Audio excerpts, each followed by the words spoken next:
19 agenda session to order. Can I get an approval? Okay. Second, it's been moved and properly second. All in favor? Opposers, nay? Thank you. Madam Clerk, we'll go to ordinances on first reading. 6A, please. An ordinance to amend Chattanooga City Code, Part 2, Chapter 38, zoning ordinance so as to rezone property located at 7315 Tyner Road and 7445 Lee Highway, more particularly described herein from R1 residential zone to C2 convenience commercial zone, subject to certain conditions.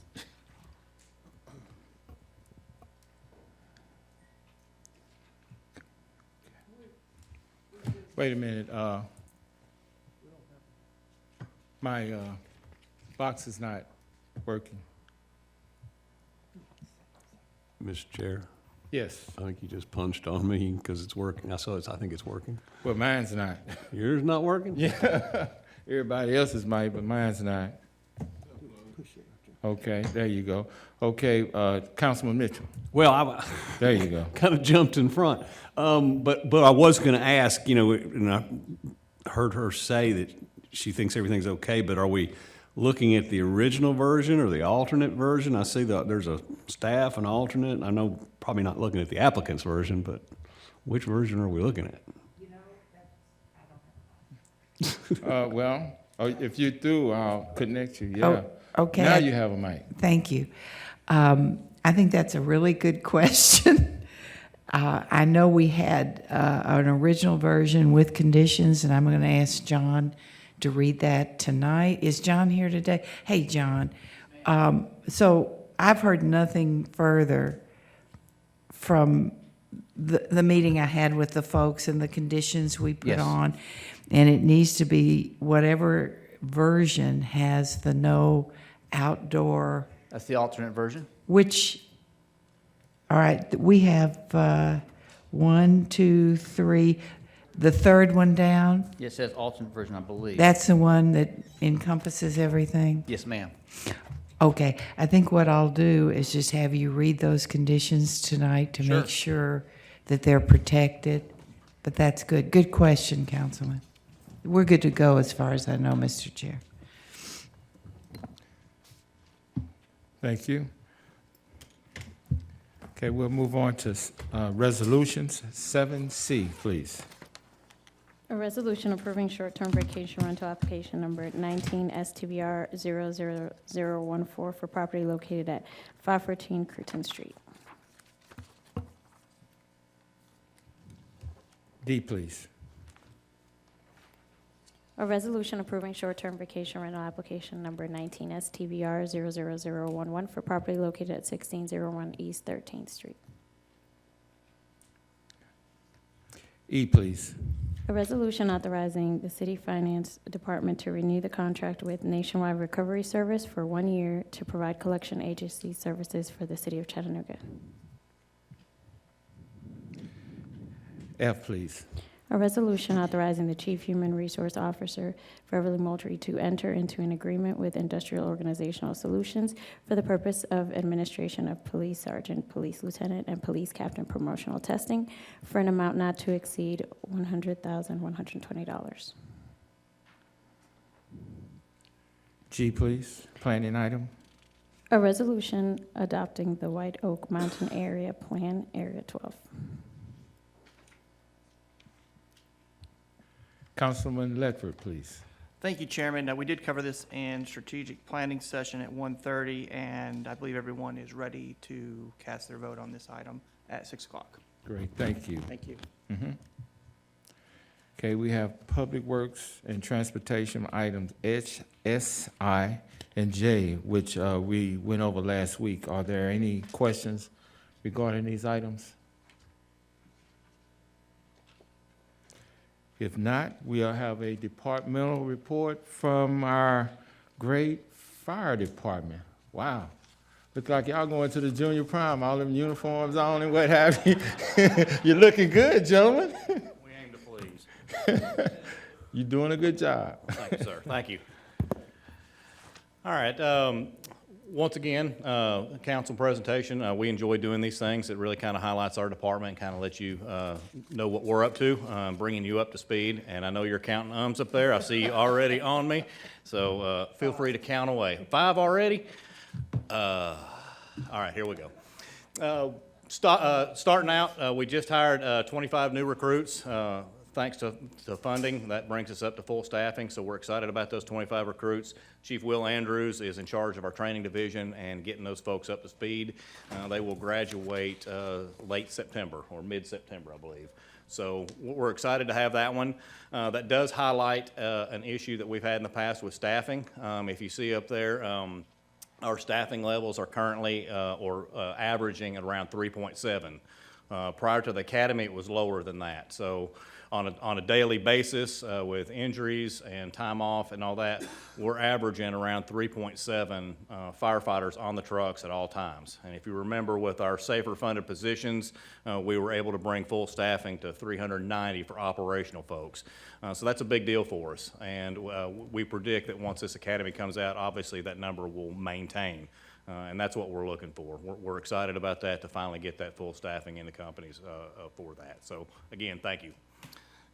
Also, we just recently purchased our extrication equipment, which is our Jaws of Life, our cutters, and we went a completely different overhaul. So all 5 of our squads in our city have undergone a complete overhaul. These are the tools that we extricate people out of vehicle accidents and various other entrapments. This was a big project for us, and we're very proud to have all that equipment. We finally finished all the install on that, and that was a big undertaking. A lot of our operational folks that work on those squads came over, installed that equipment, really put it to the test, and did a lot of training with it. And that really kind of pushes us to the next level of service when it comes to vehicle extrication. So there's a lot of departments throughout the country that would be jealous of how our squad trucks are set up at this point. It's some very, very fine equipment. And we're very proud to have it, and that's something that will last for a good solid 15 years. And it really kind of changed the way that we did business. So it goes more to an hydraulic or electric type tools that actually surpass what our hydraulic tools in the past did. They have more spreading force, more cutting force. So your Teslas, anything that's made out of boron steel, your Volkswagens, a whole number of different cars, it gives us capabilities to take those cars apart more efficiently and more safe for the firefighters and quicker for people that are trapped. So we're excited about that, and our squad guys would love to talk about it all day long because that's their world, and they're really happy to have that. Another thing that we're proud to get done, our helmets. We just underwent an entire overhaul of the helmets, and this is from last year's money that we were able to complete. Everyone in the department received a new helmet, and we were reaching the end of life on a lot of those helmets. Those helmets only have about a 10-year shelf life. The helmets that we ended up purchasing are a more traditional looking helmet, but they add a different element of safety to them. If you notice, they're kind of ribbed on the top, so any kind of thing striking them from above where something falls on their head, it's a little bit safer helmet. Usability is a little bit better. It's not as heavy as the old turtle shell, what we call turtle shell type helmets. So we're proud to have that. And we were actually able to color code it for safety. So when we're on scene and we're looking at a bunch of firefighters working and they all have the same colored helmet on, it makes it difficult to maintain accountability for those firefighters when we're on scene. So we were able not only to get them all new helmets, but we were able to overhaul the color coding system for those helmets as well. So we can identify firefighters, we can identify lieutenants, we can identify captains, and we can identify chiefs just by solely the color of their helmet. And that seems kind of elementary, but in a dynamic environment, when a lot's going on in a smoky environment, it's really kind of critical for us, and when we're doing our business, to have that kind of color coding. It really helps kind of clean it up a little bit for us. Another important piece is boots. This will be the first time in the Chattanooga Fire Department's history that we've been able to purchase leather boots from the city. A number of years ago, firefighters were allowed to purchase their own leather boots because they're more comfortable when you're on your feet and you're soaking wet, whether it's in heat or cold temperatures. If your feet are not happy, you're not happy. It can really make for a miserable shift. With the old rubber style boots that were fairly cheap, it's come a long way. The leather boots are more like a tennis shoe, but they protect you more. The soles protect you more. The shanks on the shin plates protect you more, and the durability of them is better, and they're simply just more comfortable. So those are on order. They should be here in the next few weeks, and we're excited about finally crossing that little project off our list. Just a quick update.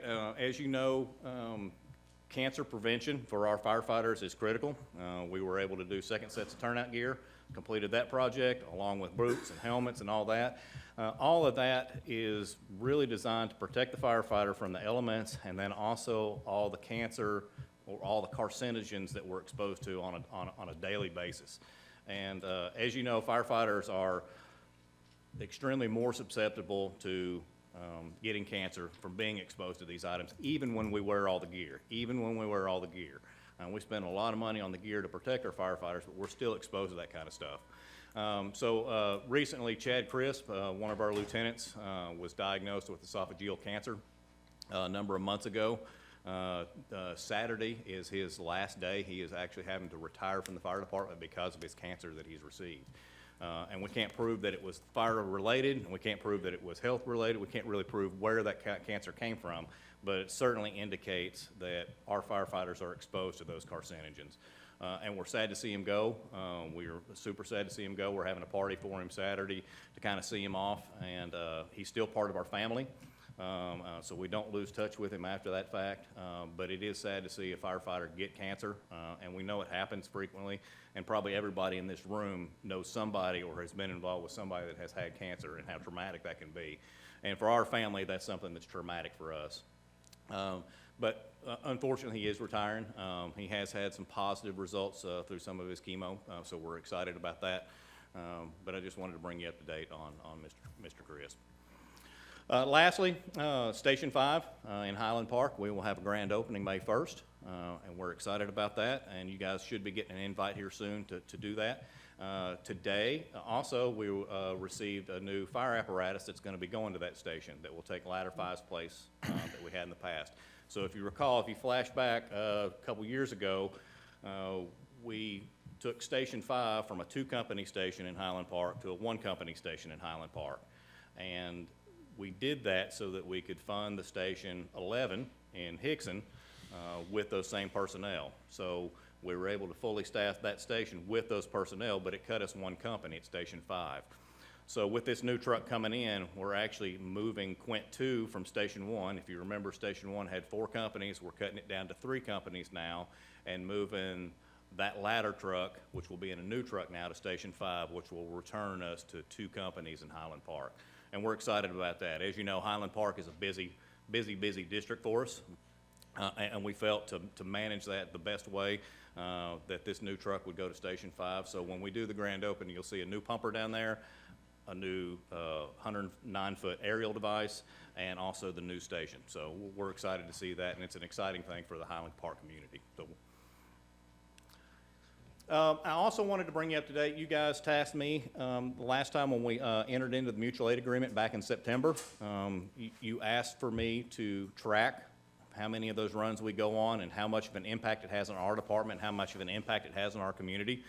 So we've been tracking that since September, and the numbers turned out to be a little bit different than I anticipated. I think there was some question of whether we would be providing more service to other departments or would other departments be providing service to us.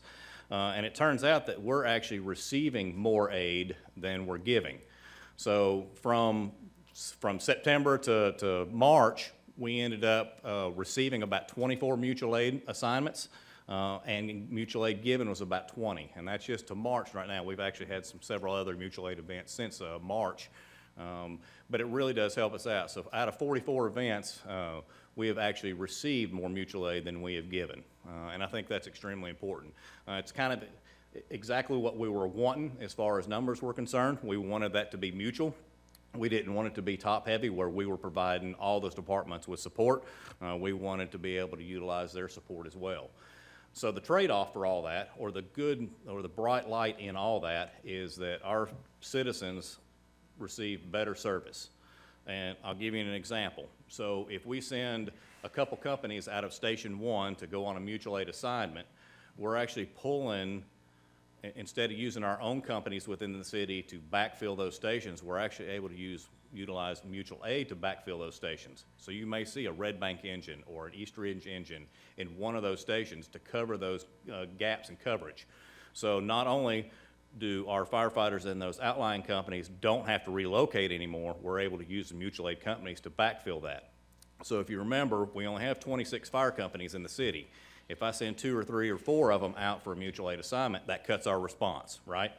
So by using that mutual aid, I can actually put those individuals in the station to respond on calls during that time when they are out.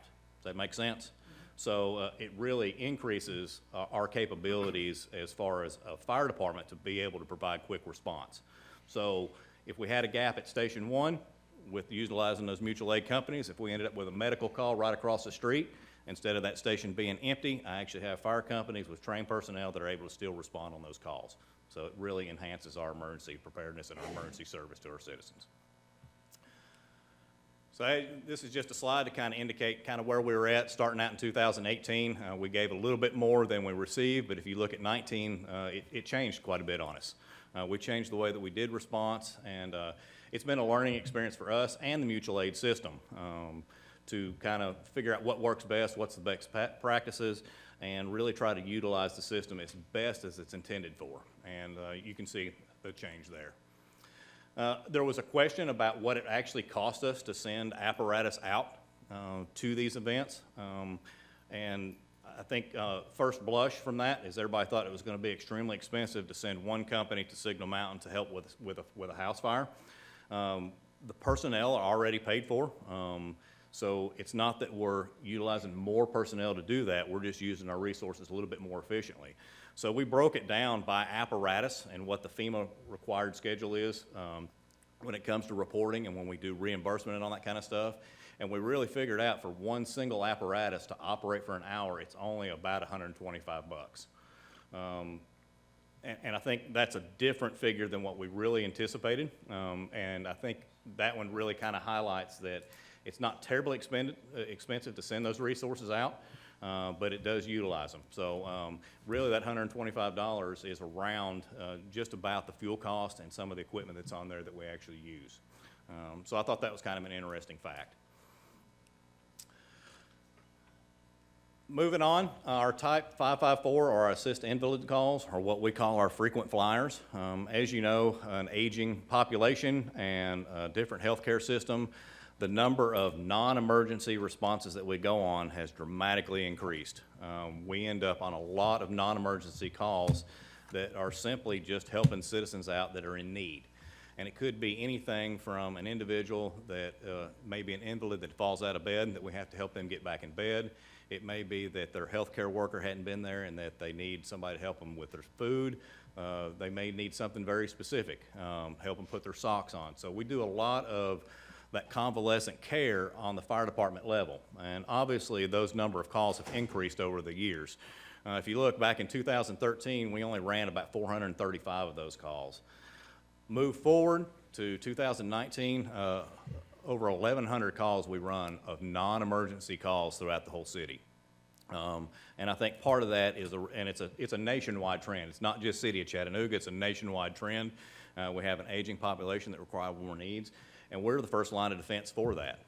We are the first line of defense for that. If somebody doesn't know what to do, or they are an invalid and don't know who to call, guess who they call?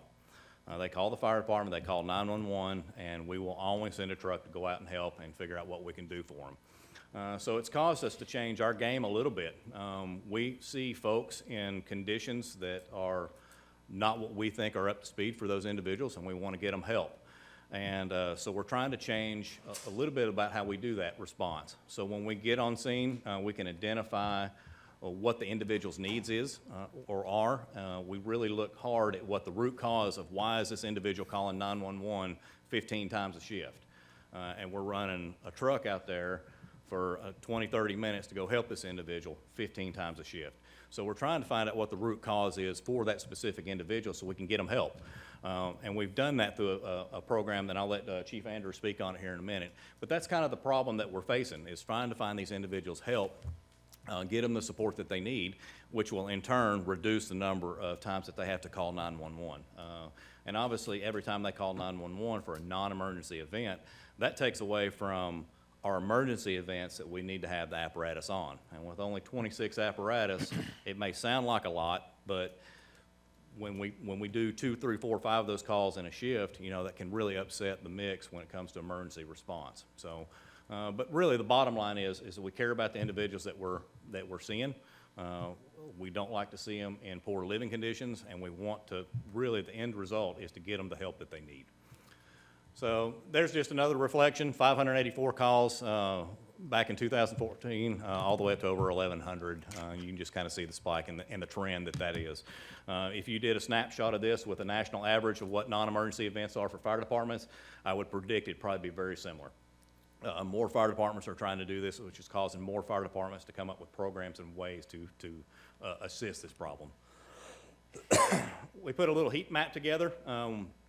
We always think all the firefighters usually know these individuals by name because they go there so frequently. And it's not just in one area. What we found through that heat map is that it's spread out across the city. So that just tells me our community has that aging excuse me, that aging population, and it's kind of widespread throughout our city. And I think it's something that we need to address. So we started what we call a community health initiative, and this is what I just told you. It's kind of diving down into what the root causes are that these individuals are calling 911 for. It also works with a bunch of different stakeholders. We know there's resources out there for them. We just got to tap into those resources to get everybody communicating on the same page. And that's really what this is designed to do. So recently, Chief Andrews and Captain Skylar Phillips at training put together a little coalition of trying to wrap all these community partners together and really talk about the issue, which the important first step for us is to start talking about it and figure out what our problem-solving methods are next. And that's where we're focused at now. So again, we're here to help, and I'll let Will speak on it for just a minute. Good afternoon. Like Chief Hyman said, we're trying to get to the root cause. So as fire companies go out and assist citizens, that they're generally just weak and keep falling, we're trying to look at the reason for their falling. We go out to try to say, okay, why are you falling? A recent sort of success we've had is a lady, she really didn't have a lot of furniture in her apartment, really just had one folding chair that she kept falling out of. Didn't have really any furniture. Her wheeled walker was broken, but working with some of the community stakeholders, we were able to get her a chair that had some armrests so she could stop falling out of that chair. Was able to get her a wheelchair temporarily until she could get to the doctor and get a prescription so she could get her own wheelchair. Was able to take her wheeled walker to the Goodwill, and I was able to repair it for her. So by doing those things, we created a safer environment for her where she wouldn't fall, and again, that way she wouldn't need that fire truck to come out to keep removing them from the floor. It's not really a thing for us as far as a response. Yes, that's good for us to not have to run those calls, but we want a safer, healthier community. So as many times that we can keep people from not using the 911 system for health care, the better and safer and more healthier the community is. So when they do have that true emergency, they can get the resources they need. So right now we're just at the beginning phases of it, of getting all the different stakeholders together and sort of coming up with a system to move forward. That way we can better assist citizens as they need to.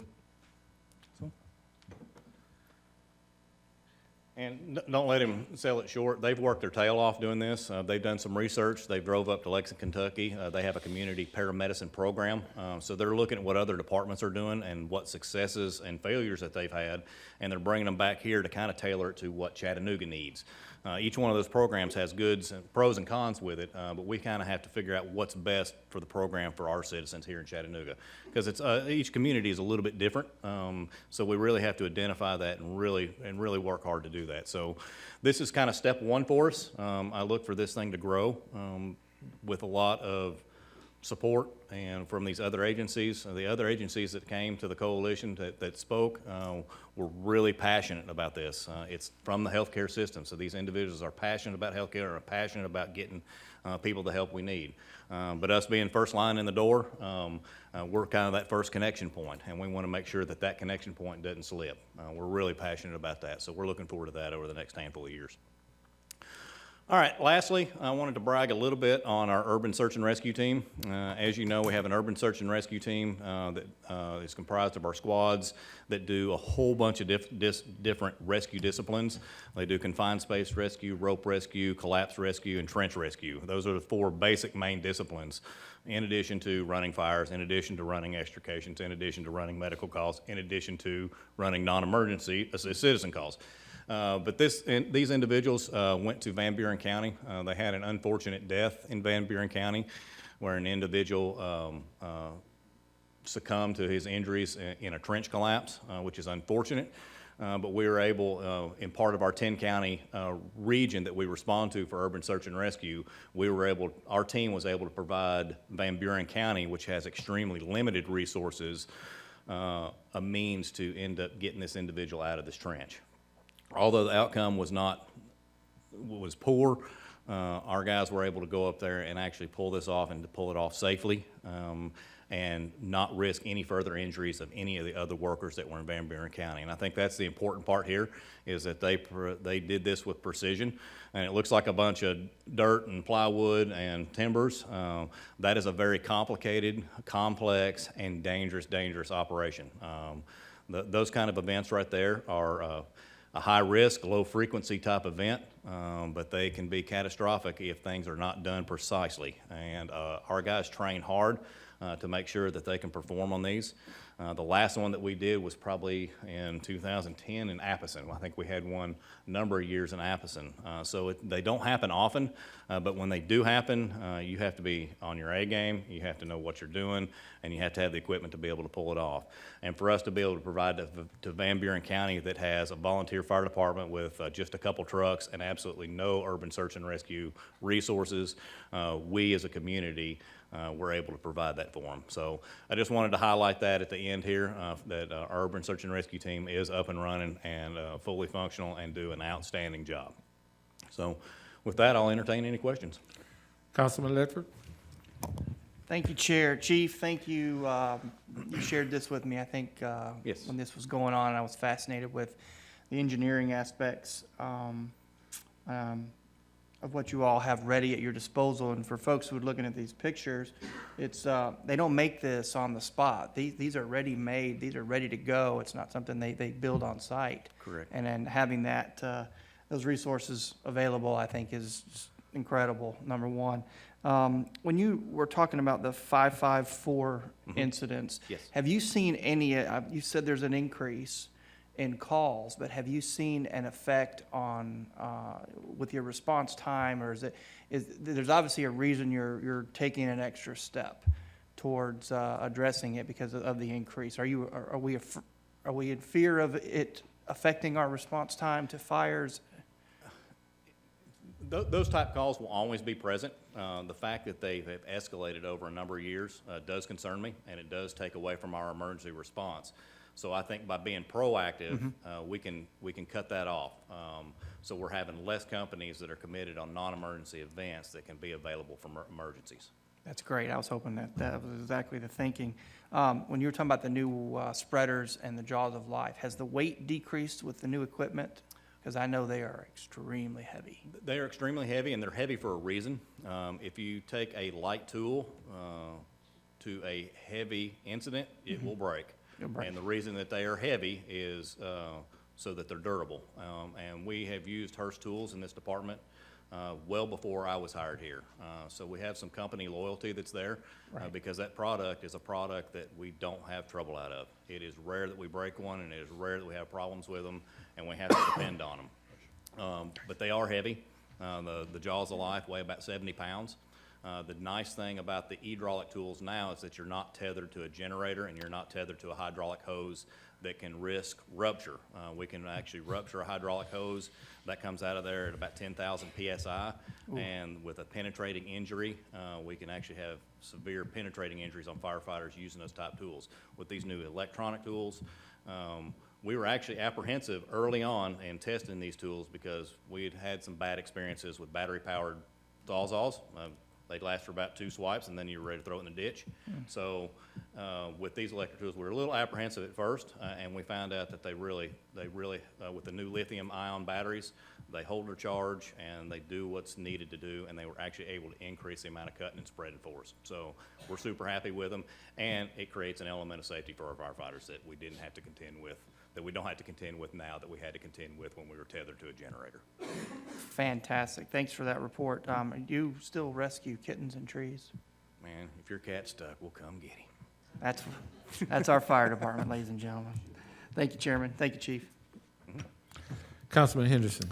Thank you. Chief, on the mutual aid responses, when we go to event, would there ever be a mix of fire departments at a house fire, car wreck? Yes. Whatever?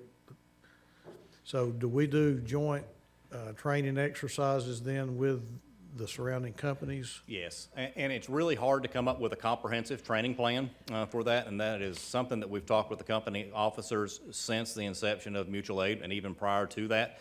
The captains or the officers of those trucks have been tasked with going and visiting those fire departments to figure out what training needs that need to be identified. So if we go to East Ridge, they'll look at trucks and they'll figure out, okay, we might have a water supply issue here because your adapters are different, or you do things a little bit different because you have a different style air pack. So every fire department has different air packs, different equipment, so we have to figure out what the best way to do that is. And what we found is just simply going and looking at trucks and getting a game plan with those officers and the officers of those other departments, just simply doing a tabletop exercise or just talking about what our capabilities are seems to help tremendously. And we've worked with these individuals. It's not that we've never worked with these individuals in these other departments before. We all know each other. We've worked with each other. So it's not brand new, but the training is. We've done quite a bit of training with TRICOM because they do have a contract with us for our automatic aid response. But all those other departments that we utilize have never had an opportunity to be in the city of Chattanooga. So there's a lot of training that goes on from just really identifying what our needs are and what our capabilities are and just sharing information. So Do you see at some point a little bit, I guess, more intense training, mutual training together, joint exercise, absolutely, On a- absolutely. fire?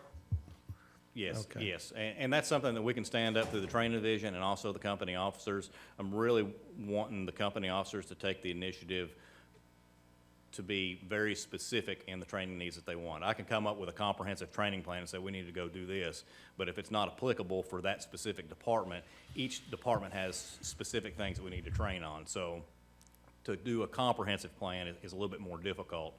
I really want them to focus on doing that, but we're open to tabletop exercises. When we've had fires, we actually do a tailboard critique at the end of it, and we'll sit there and go, oh, it went good, what went bad, what can we do better next time? So we do a lot of post-incident analysis after the fact to see what to identify those specific training needs. Okay. All right, thank you. Councilman Smith. Thank you, Mr. Chair. Chief, thank you again. Yes, sir. Always good to hear from you guys as to the work that you're doing. I think we've said many times that most people, firefighters put out fires. That's pretty much a given. However, based on the numbers, I'd say the amount of calls you guys go on routinely is more about just taking care of our citizens, not just necessarily putting out fires. And I think people need to be reminded of that often. When we are staffing fire halls, when we are purchasing equipment, when we are making sure that you have the resources you need, it's not just that horrible time in somebody's life when the house or a business is on fire, but it can simply be a resident is in need and has nobody else to turn to. So I appreciate the fact that you guys are always there. I noticed one of those red dots was up near me, so big red dot. Very much appreciate all the work that you do out there. I've actually talked to a number of elderly that have called about fire alarm or fire detectors, batteries not working, or the detectors themselves not working. And the way that you and your crews will go out and actually knock on doors sometimes in all your different efforts to ensure that those things are functioning and operating, truly saves lives later. So it's not just about being reactionary. I think we've been saying that again for years. You know, the fire department is not sitting around on the couches watching TV waiting for a fire to happen. You're being very, very proactive in making sure our citizens are safe. So thank you for that. And then one more thing that I want to add. I think it's been a solid 6 years since some of us were shocked to find out the amount of gear that you were lacking in your department, the amount of staff you were lacking to be fully staffed on every apparatus. And learning the difference between when you only roll 3 on a truck and what that means if there's a fire and there might be somebody inside. You're either sending somebody in alone or you're leaving somebody outside alone. And how easily that could happen with just one person sick on shift. So congratulations on being fully funded. Continue to keep us posted on how else we can ensure that that remains that way. And that you've now been able to fill those positions as well. So we're very happy about that. Me, myself specifically, I know that's been an issue for a long time, and glad to hear it very much. And thank you, everything that everybody is doing to respond to those citizens. They are clearly in need when they reach out to you. We appreciate it. Chief, Yes. with that being said, I just simply want to say thank you to you and your team for the great job y'all doing, making us safe, and for the dedication and you know, the way y'all connect with the community. We are a safer community because of you and your team. So just simply said, thank you. And likewise, thank you all to everything that you guys have helped support us on. So, thanks. Great. Oh, yeah. Yeah, just real quick, that old extrication equipment, you guys approved through council with a resolution. Those departments are extremely thankful that we were able to do that. That equipment would have ended up down there in a scrap yard, and we were able to actually put it to use instead of just getting salvaged. So thanks again. Thank you. Great. Okay. Normally, we were previously scheduled to have a planning and zoning committee meeting. That would not happen. We elected to give Councilman Ledford this moment in time off. So with that being said, I'll close this session of the agenda and move on and turn it over to Chairman Byrd for Economic and Community Development.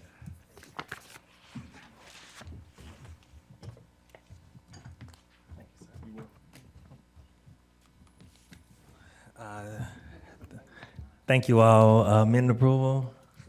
Second? Okay, thank you so much. Minutes have been approved.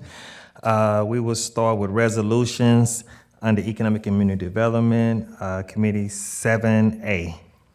A resolution authorizing the mayor to enter a memorandum of understanding and substantially the form attached with the River City Company for non-exclusive rights to sponsor events at Miller Park up to $15,000 per year for a period of 40 years in exchange for raising funds for the renovation of Miller Park.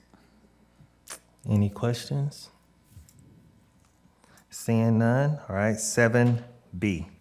A resolution authorizing the administrator for the Department of Economic and Community Development to apply for and if awarded, accept an Experience Matters grant from Cities of Service for an amount not to exceed $25,000. All right, thank you. We're going to move on to next week, Tuesday, April the 30th, 2019. We have ordinance first readings. So could you start with 6A, please? Hold on one second. Councilwoman Coonrod. Hold on.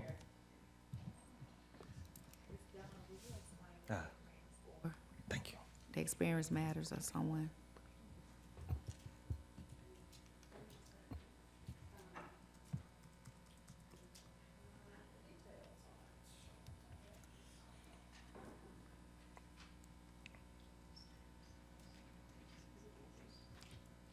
Hello. I am so sorry. I don't have the detail with me, but I can get it for you before 6 o'clock. I apologize.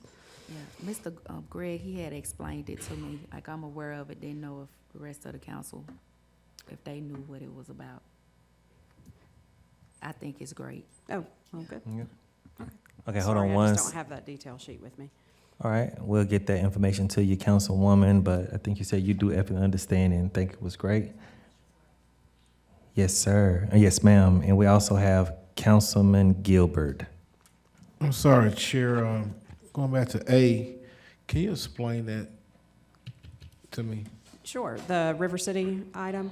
Yes. So this is in consideration, this MOU is in consideration of the River City Company being a partner with the city on the construction of Miller Park. And so it's instead of our giving them some sort of, this is the consideration that we gave them for their help and raising the funds and being a partner to gather funds to help offset the city costs for Miller Park, that we are going to honor that work that they did on one hand with giving them some free without pay days to rent the space at Miller Park. But then it is also even more so that to honor that partnership that we have with them to activate that area and to activate the downtown area, that they will be an activator for bringing events and activity to Miller Park in association with their space across the street. Would that interfere with any other group that wants to utilize that park? Would that hurt that in any kind of way? No, not at all. And that's a great question. Thank you for that. It's we have our own folks who are working on activation, who work in the open spaces department, and we work on joint calendars and plan events around each other's schedules. So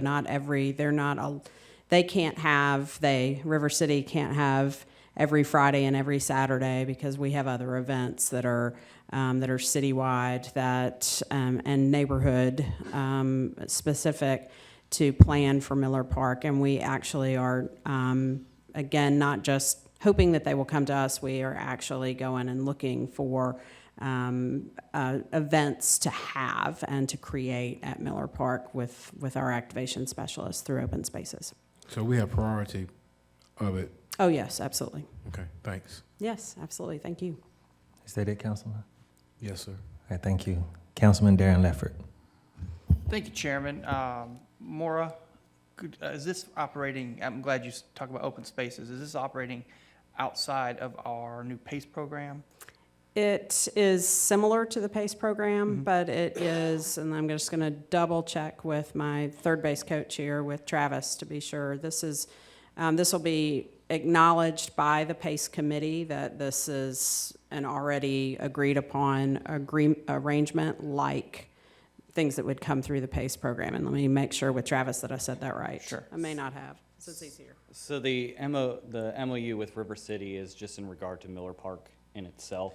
Okay. They reserve the park the same way that every other person or entity reserves the park. The PACE program is outside of that. The PACE program, again, can be used in any park, and it is for free and community events. Most of River City's events that they are putting on are free and open to the public. Some are not, but most are.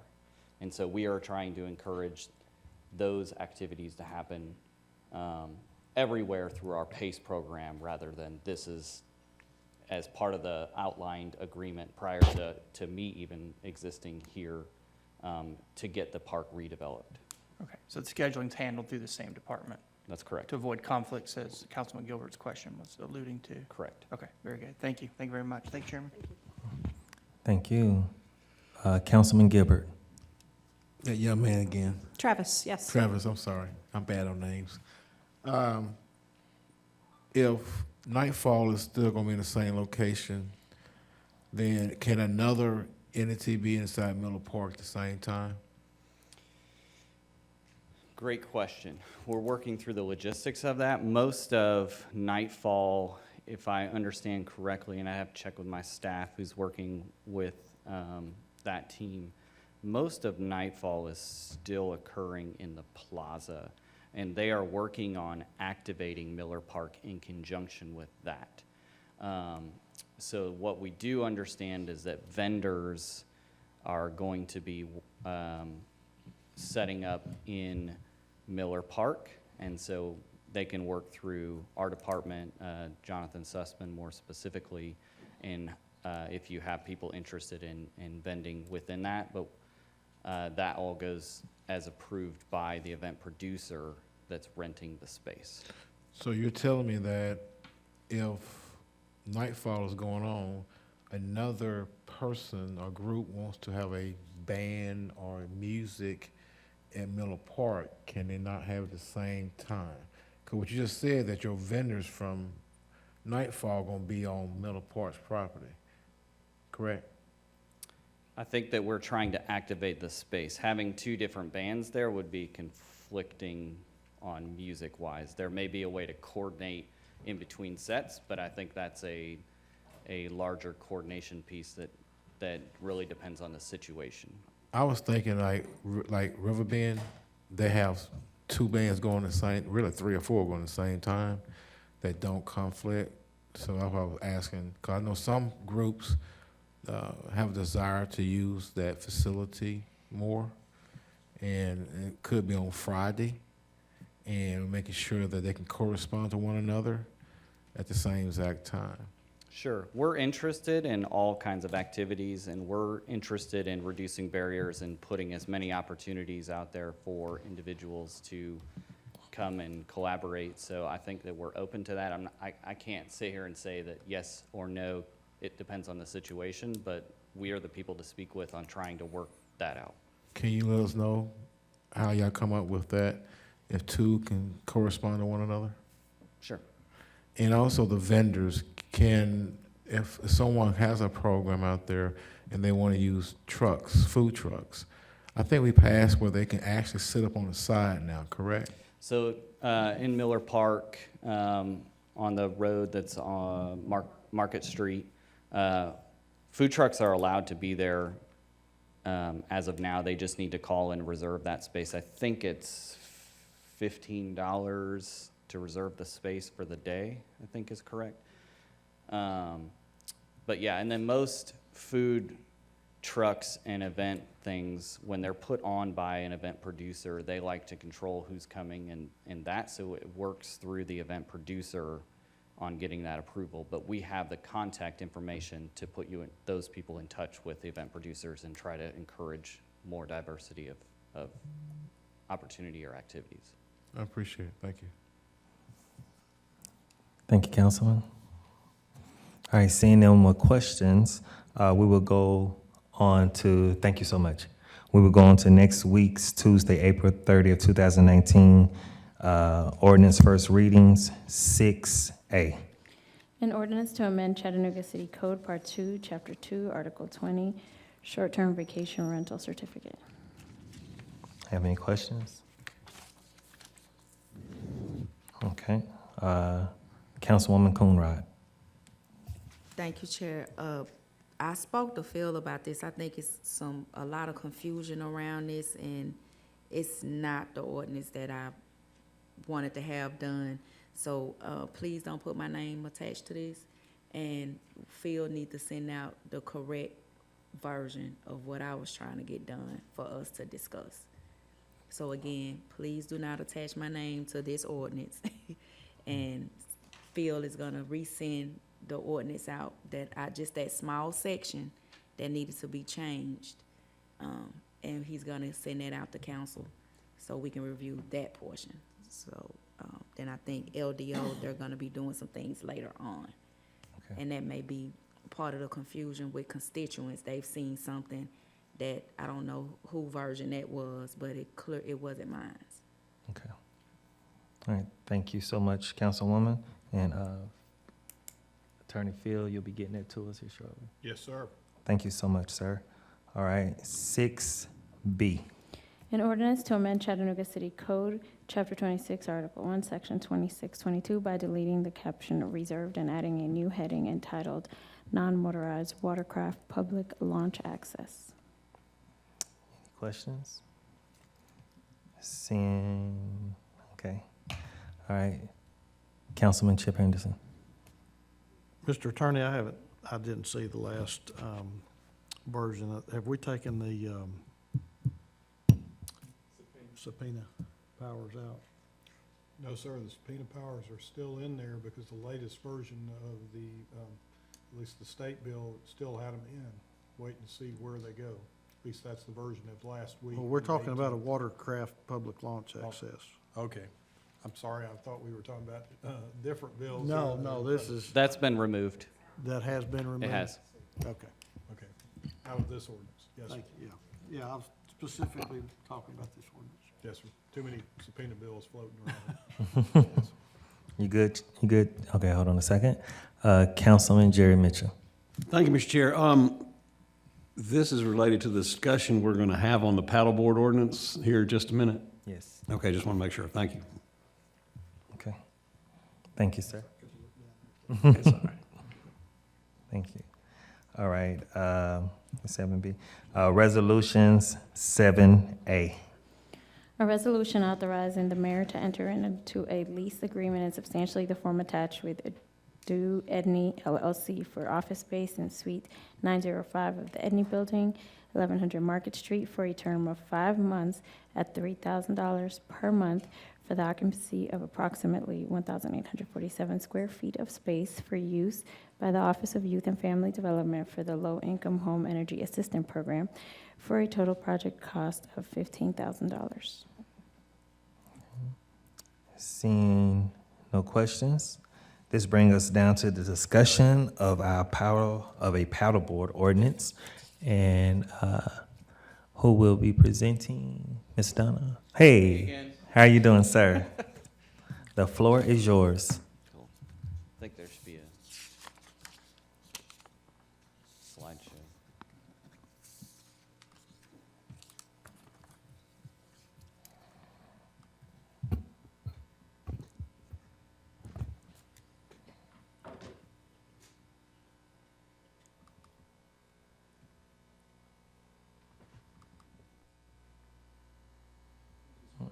No. Nope. The non-motorized, OS non-motorized watercraft, there should be a PDF or a PowerPoint in there.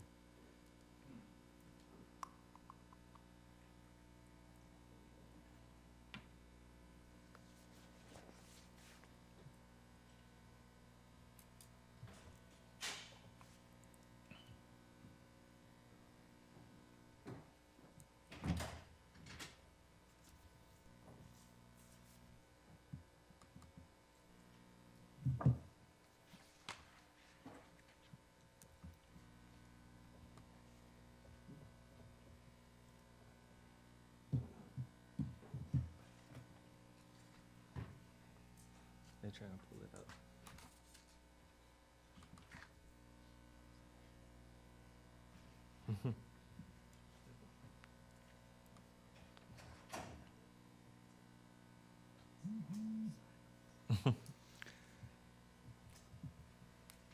Just waiting for it to show up over here.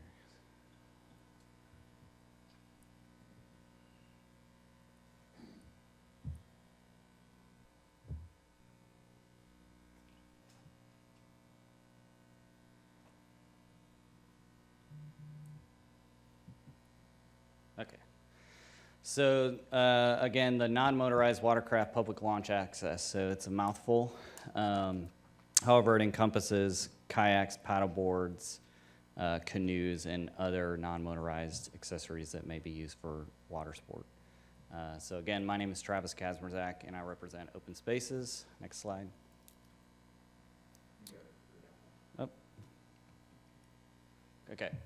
So what is it? The ordinance essentially allows businesses to use public park access points for launching canoes, kayaks, paddleboards, and other related accessories. Currently, Open Spaces is responsible for issuing that process. It has previously been done in an RFP process. When I came into this particular position, it was kind of put to do this, and by the time that we could get through the RFP process, we would be well into the summer of doing this, and we'd have to do that every single year. Part of the issue that I saw with the RFP process is that if you don't apply within a certain open time frame, then you would operate out of compliance with the city use. And we're not really, in our opinion, we're not really opening up for multiple vendors to come in. Maybe somebody starts a business in June, but the RFP process was in February. And so we looked to how do we come up with a different system, and so we thought of a permitting system, and this is that ordinance which allows us to do that. They would be operating the same way that they currently operate, the vendors out there. I did have a meeting with our staff and with about 5 of the different outfitters out there to kind of go over this and get some of their feedback and see where they stood on this. And what we learned is that a couple of the outfitters that do things around the city and the county couldn't ever apply through the RFP process because they weren't large enough to meet the qualifications of those RFPs. And this allows them to operate their businesses within. So we're opening doors for people. We have worked with legal. Legal did research this past summer with their internship opportunity to build this program. And so what you have before you is the launch permit terms and rules that we're looking for, and then the ordinance that would be replacing the reserve section. There is a fee attached to this. It's at $250 annually. And we've asked that just recycle on January 1st, so the term would be for the entire year that they would pay that fee. Every year that would recycle at the same time. That way we're not tracking when a particular outfitter did it at a certain time and then another one did it 4 months later. It just recycles there. We have currently 7 launch points, and I broke them down by district. So we have 2 in Coolidge Park. There's the Market Street Bridge, which is where a large majority of people put in. There's Coolidge Park at Tremont, which is over by the Blue Rhino. Rivermont Park Boat Ramp, Sturkey Farm Paddle Launch, Greenway Farm, there are 2 points. And then Hickson, the Longview Drive, is a little less known, but it is next to the Earth Fair. There's a big parking lot, and then there's an access point there that does get used. Excuse me, sir. Yes. We have a question. You can wait? Okay. Thank you. Go ahead. Okay. Let's continue. Some of the rules and regulations to highlight as part of this ordinance. Each operator must have on board a U.S. Coast Guard approved wearable life jacket, and all children under 12 are required to wear that at all times. The outfitters must have approved safety regulations and procedures in place. What does that mean? It essentially means that we want to know how you're monitoring the water levels in the current flow in order to make sure that you're putting people out on the water when it's safe. And what's your rescue plan? So some outfitters go out and lead tours, and so their rescue plan would be that their boats are there, their staff is there, people with certification, CPR certification, which is part of this regulation that they provide that, are out there monitoring the people on the water. And then that they're providing a release of liability form for every single person that is out on the water. And just providing that information so that we're aware of it and that the police and fire are aware of it if they need to respond. Each outfitter must ensure that every participant signs a release liability waiver, as I said, and they need to maintain a copy of that for 6 years. And that information was provided by our legal team. And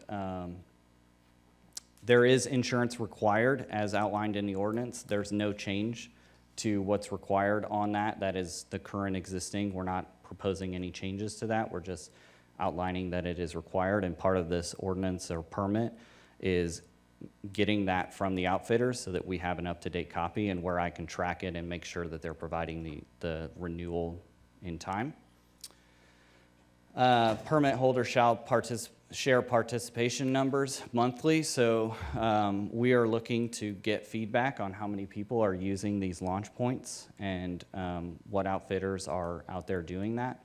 And so that's part of that, so we can make better decisions on how to advertise. We're also asking that they provide us their marketing stuff so that we can put it out to residents, because we often get people coming into our facility at Outdoor Chattanooga asking, what is there to do in Chattanooga?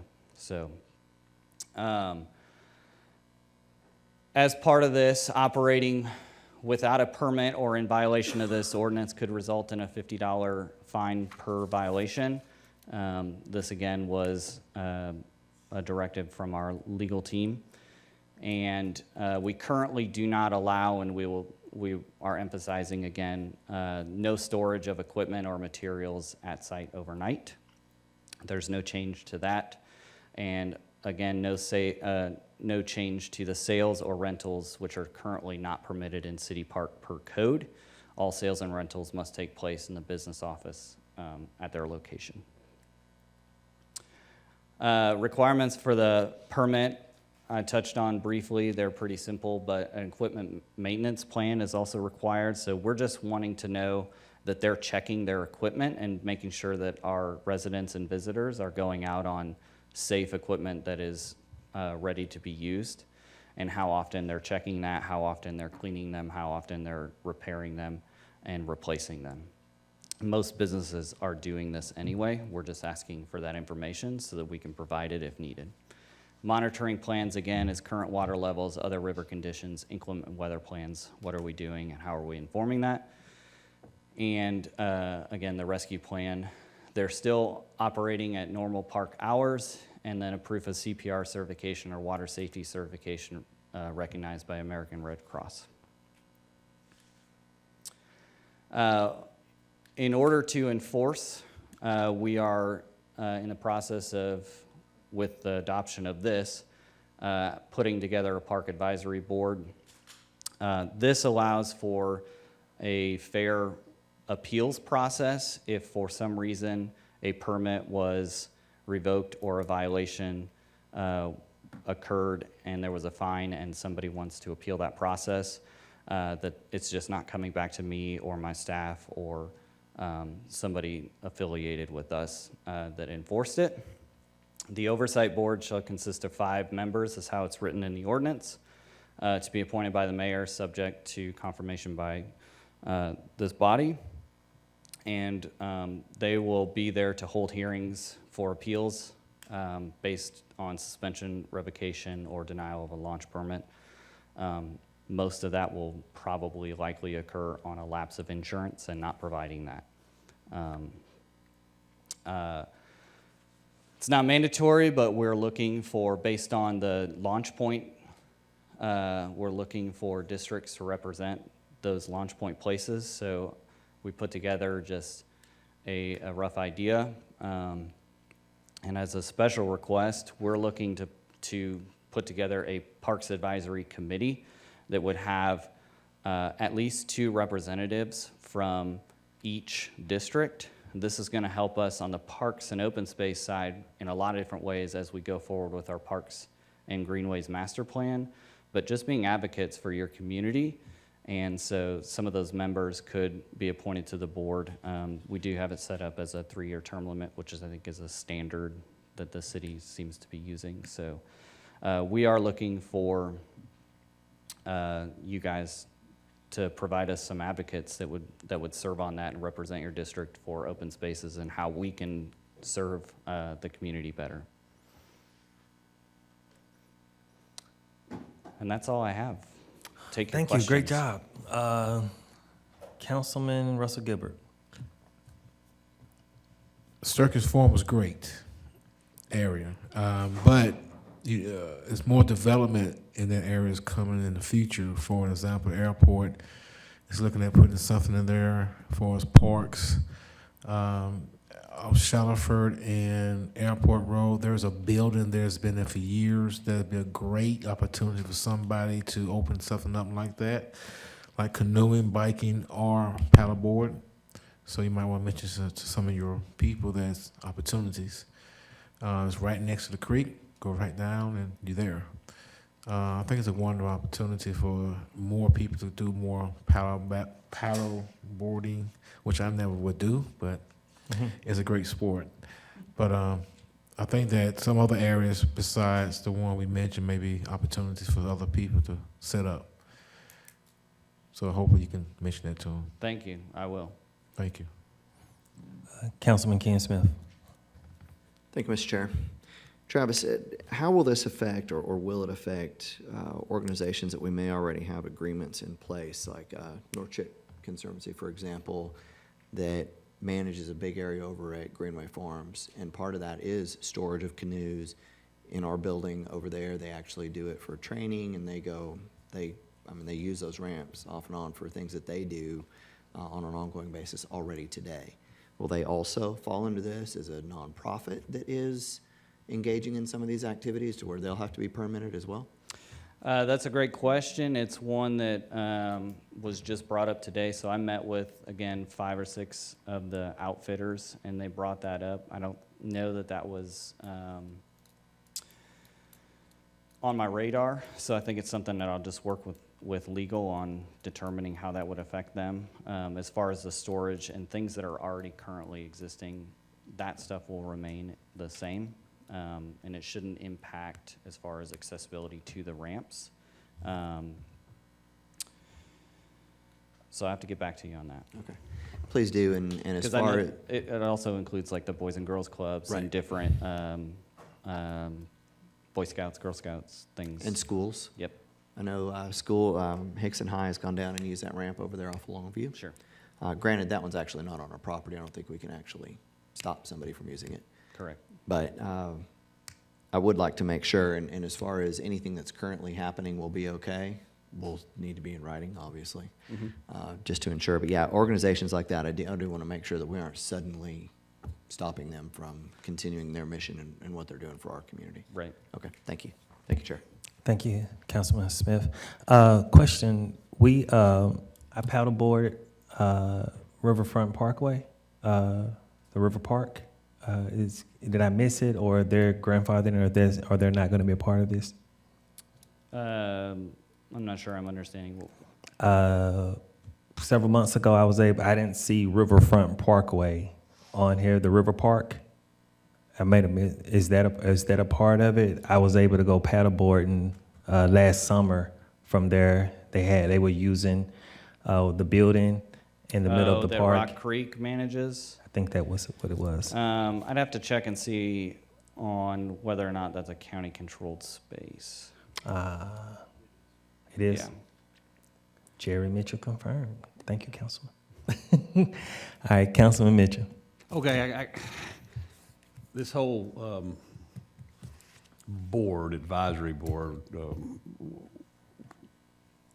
they will have the right to, let's say someone doesn't get a permit, they can appeal to that board, or if someone takes away the permit, they can appeal to that board. And what's this advisory, the bigger one that you made the suggestion down at the bottom? So the Parks Advisory Board, the 2 members per district, is just my way of reaching out and saying, I'd like to know a little bit more about how we can serve our parks and open spaces, and have advocates from every district that can work with you guys and work with the community to figure out how we can move forward in making our parks a better place. Yeah, it's called have a parks department, but go ahead. I'm sorry for interrupting. And the parks, the board per se is for an appeal, because currently if a violation comes out, then they would have nobody to appeal that violation to on whether or not. We've gone back and forth with legal on that, on trying to avoid having the board, and looking through all the different boards that we have. We've approached a couple different existing boards to see if it would fit within their purview to handle that, because it will be few and far between that they would likely have to meet. And most boards don't fit the requirement of hearing an appeal like this. And you, when you say you've gone back and forth with the attorney's office, that, I take that to mean that the attorney's office is the one saying you gotta have a board? Someone has to make a decision if there is an appeal. Right. An unbiased group to be able to do that. That's the reason we're dealing with that. That's the reason we have a beer board and a taxi board in that regard to deal with. We didn't think that either of those boards would be appropriate to be able to handle something like this. The paddle board, that's a good one. Paddle board. Okay, all right. That's all I got for now. Thank you. Councilman Chip Anderson. Travis, rather than creating a board, why wouldn't this council hear an appeal? I was trying to avoid that for you guys. I just try to get. That could be an option. I was trying to avoid taxing you with more things. All right, thank you so much, Travis. Seeing no more questions, I would say this meeting is adjourned to 6 o'clock. That's right. Yeah, more boards. Oh, man. Okay. Excuse me, ladies and gentlemen. Council, I do apologize for the quick dismissal. Did anyone have any questions? Where did I put it? Concerning the grant that Councilwoman Coonrod spoke of, because if you do have some questions, we can have Mr. Greg Harwood, he's here now, can come up and speak about it. Did we have anyone have any questions or needed to hear an overview of that? Is everyone okay? Okay. I think we're good, Mr. Greg. Thank you, sir.